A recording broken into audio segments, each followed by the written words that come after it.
dive into the players' selections first, Stefan, because that really kind of kicked things off to open up this week as kind of a quote-unquote big news piece that they revealed. For sure. Well, and again, going back to what we expected to see a rapid fire of announcements from the USFL to kick off the year. And it was actually January 1st that we reported the USFL was going to hold their draft in the last week of February. And it wasn't just a couple days later, it was on the 4th. So 4 days later on PFT, Pro Football Talk, they reported that a memo was sent out to the NFL Players Association contract advisors, kind of letting them know how they could get their players entered into the draft pool or the pool, mentioning specifically that a player selection meeting will be taking place February 22nd, 23rd. So what does that say? It sounds like a draft. It looks like a draft, but they're not calling it a draft. Right. So let me ask you. A little bit different. Let me ask you, Zach, do you think this is going to be televised, live stream? What do you think? I don't know. I want to say that because it's first primarily a made-for-TV product that the USFL is wanting to do, that sure, I mean, they could, and Fox has the resources to do so if they are planning to. I just don't know with the crunch if they will. Rather, it's more about just let's get this as a formality this year, maybe like next year if we get to year 2. We can then discuss that because, I mean, at that point, eventually you will want to broadcast that. I think people like that content. I mean, the NFL draft alone is its own event. So, the USFL has to be looking at and going, well, hey, we can, broadcast this at some point. I'm on the fence if they will do it this year. The way that they're framing it is more of a formality rather than kind of like a pageantry type of event that you can use for entertainment.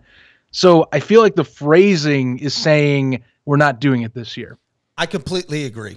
I know this is something that a lot of people don't want to hear, but the truth of the matter is I don't believe that we're going to see the USFL draft or the USFL player selection meeting, however you want to phrase it. I don't think we're going to see it. That being said, if there is a way that we have access to it, maybe we'll do it live. Maybe we'll do a live stream after the fact once the rosters are announced. So although you guys might not get something official on TV or on live stream, the USFL podcast is here. We got your back. So one thing I want to look at. So in all of this news about the player selections, we mentioned the memo. So on the 4th, what was it, Monday? Was that what day it was? That'd be a Tuesday, I believe. Tuesday. So Tuesday, we were actually able to obtain the memo from a source close to the league. So I want to read that through real quick because there's a couple little tidbits in here that we didn't know yet, right? So the USFL is a new professional football league that will launch in April of 2022. We knew that. Training camps for the 2022 season will begin Monday, March 21st. Didn't know that. We actually expected that the player selections would happen late February and it would go right into training camp. So it looks like there's about a 3-week window before we jump into that. Yes, there is. That's the part I think that surprised me, like you're saying as well, because the expectation was that, there's a good list of players that are either from the TSL or that they have they're collected from other various leagues or that they have already kind of pre-scouted out in the past, and that you can just kind of flip the switch first week of March, and then you get maybe a month and a half of training camp. Now it's setting up where it's going to be almost, if not slightly under a month for each team to prepare. Does change a bit of things, though I imagine they're going to be doing stuff. Obviously, we're going to discuss new coaches for half the league here in a second, but imagine between that March 1st through 20th dates, you're going to have things that players and coaches are going to be evaluating before they then hit the physical aspects of getting ready for the season. For sure. I mean, I'm amazed that, well, I don't really know how to put this thought out into the world, right? And I'm going with it on the fly. We're going Bill O'Reilly style. We're not cutting that out, folks. That's not how we do it at the USFL podcast. Ignore the cut that you saw earlier. Sign us up. So anyway, I have all these thoughts in my head, right? And I don't even really know how to package them up, but it is quite amazing how it's similar to the AAF in the fact that we're getting a lot of announcements very close to the season, But it doesn't feel like the AAF, right? There's no impending doom and gloom, right? We have the broadcasting, we have the financing, we have essentially what seems to be a 3-year plan to keep this league afloat. And what you mentioned right there is the beautiful part about this is they essentially had a couple years of training camps in the spring league. They have almost every guy that's looking to get a job in football. They pretty much have everybody in their Rolodex over the last 2 years. Everybody, well, not maybe everybody, but a lot of the players that ended up in the XFL in 2020 came through the spring league. Naturally, the spring league for the 2 seasons after that. And now with the USFL, I mean, it feels right. It feels natural. And I'm excited because there was a lot of great guys in the spring league. I think it exceeded a lot of people's expectations. And I think the USFL is going to do the same here. Getting a little bit off track, but you guys will learn that's what the ref does the best.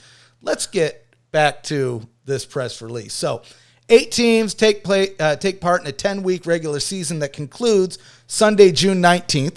I don't think we knew that. I think we could have kind of guessed it because it was reported that the championship would take place July 3rd. This is 2 weeks prior to that. But we have confirmation, which pretty much confirms the July 3rd championship. Speculation zone, but it seemingly confirms it. All games will be aired on Fox, NBC, or their respective affiliates. Let's pause here for a minute because, again, this is our first episode. Take a step back. Yeah, we spoke about this on This Year in Spring Football, but Fox getting one of their main competitors to not only sign a broadcast deal, but receive rights media fees from one of their competitors is still blowing my mind, right? This is huge. Yeah. It's the part that to me sold me on what the viability could be for this league because of the fact we haven't seen really one that's taken in recent years, that is a TV contract and said, oh yeah, we're making money on it now. We're being paid to give you rights to do these broadcasts. So they're getting some revenue back in to at least their pocket with partnering up with NBC and more exposure for 2 networks now that they're going to be doing. One of them, which of course already owns the league. So that was fascinating in its own right that they're going to be running the ship.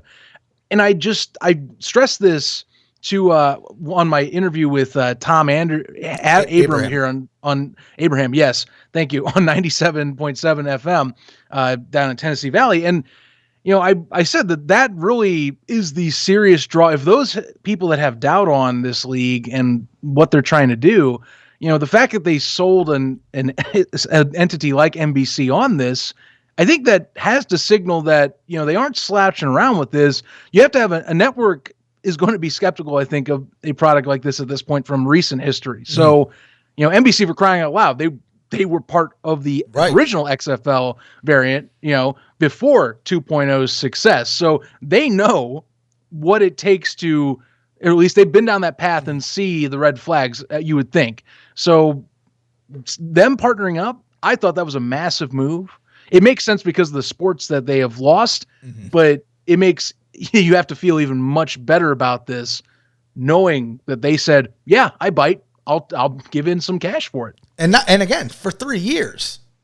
For 3 years. 3 years. That's the contract length. That's 3 seasons. We don't know how much they're getting. It's speculated to be a good amount, but I would say, who cares? 3 years, right? Even looking back at the XFL, they had a 2-year deal. I don't really know what the AAF's situation was, to be honest with you.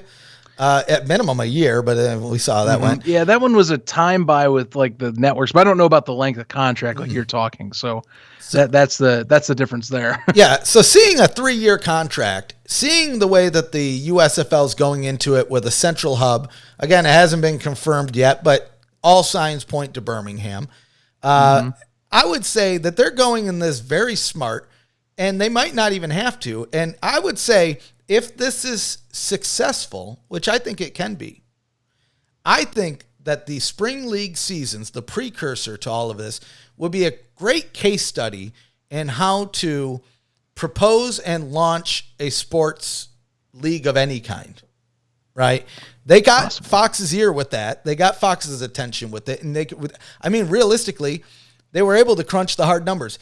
if we don't advertise at all, if we don't even sell tickets, and something that isn't the case with the USFL, but is with the Spring League, if they have teams that aren't even associated with cities, even if it's name only, will people watch? And I think they were surprised by the number of people that watched. And I think that the USFL is going to draw even bigger numbers. I think we'll see comparable numbers to the XFL, maybe even more, because I think there's more people since the XFL was forced to shut down. I think there's more people that are interested in spring football just because of what the XFL was able to do. And again, we are XFL fans here too. So just because we run a USFL podcast doesn't mean I started XFL Newsroom, sign me up. But I think that is going to bode well in their favor. And quite honestly, them not going head to head, I'm super excited about 2023, possible year-round football. But again, we're getting off track. I'm going to get back to this because there's a couple more little tidbits here. Each team will carry a 38-man roster, active roster, and 7-man practice squad. Players will be employees of the USFL, receive a base compensation, as well as eligible for win bonuses. So, 38-man roster. I know there's a lot of people online that say, whoa, geez, that's a little slim. It's a little slim. Kind of slim. But I will say the Spring League also had 38-man rosters, and I would say for the most part, they didn't run into too many issues.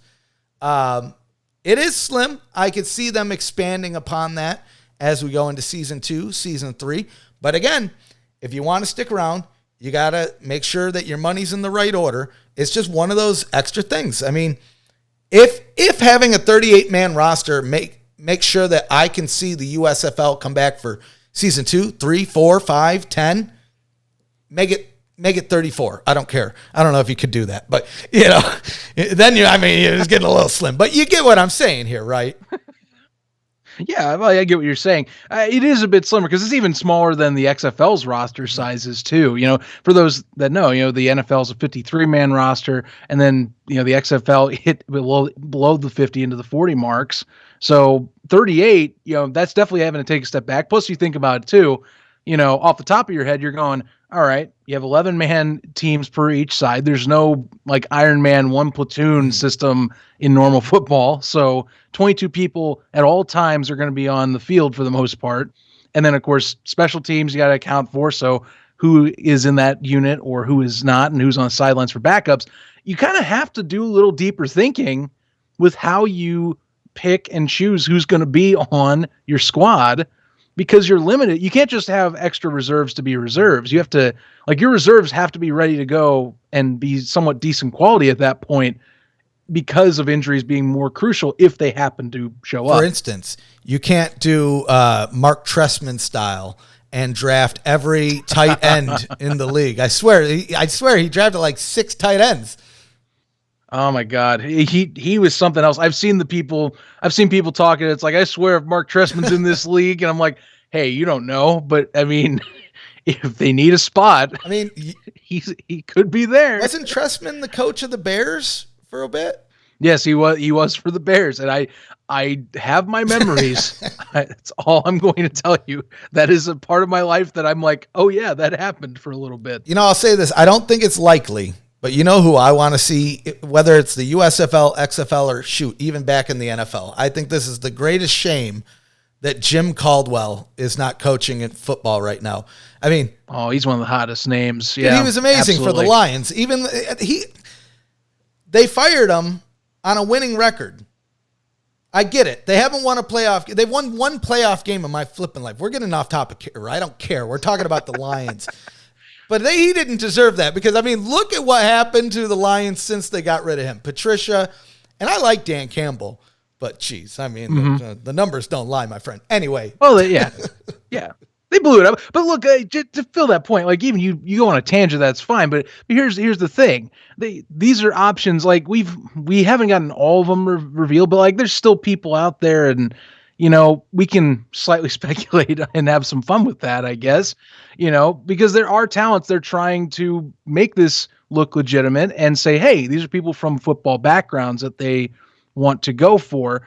And who you hire also impacts who is going to be looked at in these player pools and who they pick up in these player pools. Because, at least rumor has it that we've understood. There's nothing confirmed by this, by the way, but they're going to do this a specific way on how they do the player selection. So like, you're not going to have like one team just pick the first the whole time. So I think it still matters. You got to have the right coaches. Oh, absolutely. With good backgrounds and good recognizability for a public sense that are football fans that say, hey, I know that guy. Right. Speaking of coaches, stick around because we are going to be talking about the first 4 head coaches that were announced. But let's get back to this. So another little tidbit here.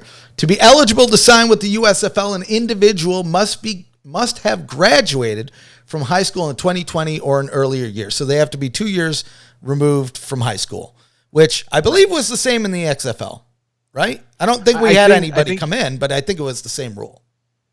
I think you're correct. That was what was being put around, and of course they got into super early stages, only Kenny Robinson being the most famous of the one person that took up that opportunity. So we're kind of hitting the reset button to see if that can work again. And I mean, I think we'll see a gradual build on things like that.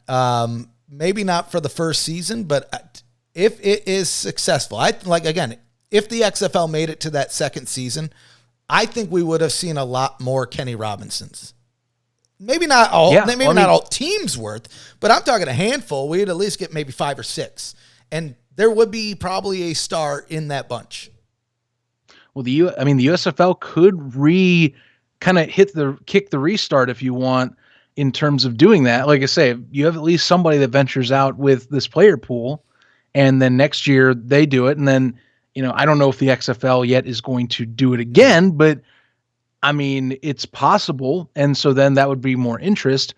That's what I'd be curious about with that. And I think that the eligibility is a good requirement too, because, some people do ask, well, I don't want to pull it straight from high school. I mean, I know some people might remember this in this show that are listening to the show, but, Maurice Leggett made such a big media storm back in the day for trying to jump after 1 year. So I can only imagine if a league said, yeah, we have no restrictions, because that's a hot button topic that I think you want to avoid. I think the 2-year limit also helps them say, hey, we still emphasize like you can get an education and all that. And of course they have a news piece that we're going to mention about that helps. So there's reasoning behind it. Probably a smart idea with the 2 years, I'd say. For sure. And we'll talk about that. They did add an incentive. So we're going to wrap just the rest of this memo up. I don't know. We dragged a 3-paragraph memo into probably a 10, 15-minute conversation, but that's how we do it at the USFL podcast. Dissecting it. Right. Dissecting it, my friend. We have to get, all the little nooks and crannies. We got to get them out of there. So player selection meeting will be held February 22nd and 23rd. To be eligible for selection, this is key because a lot of players have been emailing me, potential players, asking, how do I get into the draft, the player selection, the pool, whatever you want to call it. So this is just the real situation here. To be eligible for selection, players are required to sign a contract with the league beforehand. For consideration, they cut out the website where you will be asked to provide relevant information, including your name, birth date, college links, game fill, so on and so forth. So essentially, the way it looks, there's not going to be any open tryouts. There's not going to be any combine. It looks like the USFL, at least for the most part, has a list of guys that they're reaching out to, either based on their agents or their work in the past. Again, we could speculate with the spring league. But yeah, so if you're looking for an open tryout, if you're looking for a combine, season 1 doesn't look like it's happening. My question to you, Zach, do you think we'll see it for season 2? Well, I think that you should. Here's the thing that kind of plays into this as well, Stefan. Remember, they announced this league officially exists back in June. So they wanted a quick turnaround to get this done. This to me is a formality to just say, hey, to get this feasibly in, and so that we can have this where we have a reliable group of players, that we don't have to do the extra scouting yet. Let's just get this group. We'll get a initial team in, and then you can rebuild or do as you will as coaches or GMs, which it sounds like coaches will have somewhat of the power of GMs according to those that are talking around, and that they can do it. So I think like next year, that I would say it's definitely going to happen. I don't see a reason why it wouldn't. I don't think it's feasible to continue doing the player pool unless you're assuming that rosters are going to turn over every year, and then you just want to have a resubmission, which to me is not healthy for broadcast because you want to have some sort of roster continuity as a league. So no, I think that you're going to see scouting, and there's enough talent that comes out of colleges every year that they can go to all these other combines that the NFL does or other tryouts and send scouts. The XFL is already starting to do that. So, by next year, I think the USFL, at least the teams, once they get those even built up, like post off season in July for the USFL, they're going to send feeders. Like I don't see them doing a second year of a player pool. And I think I would be a little flabbergasted if they went that route. Yeah. I think you're absolutely right. I think we'll probably see them definitely do some type of tryout or a combine, or at least be a little bit more open with their selection. I think they probably have most of the people, like I said, we talked about with the spring league kind of at hand.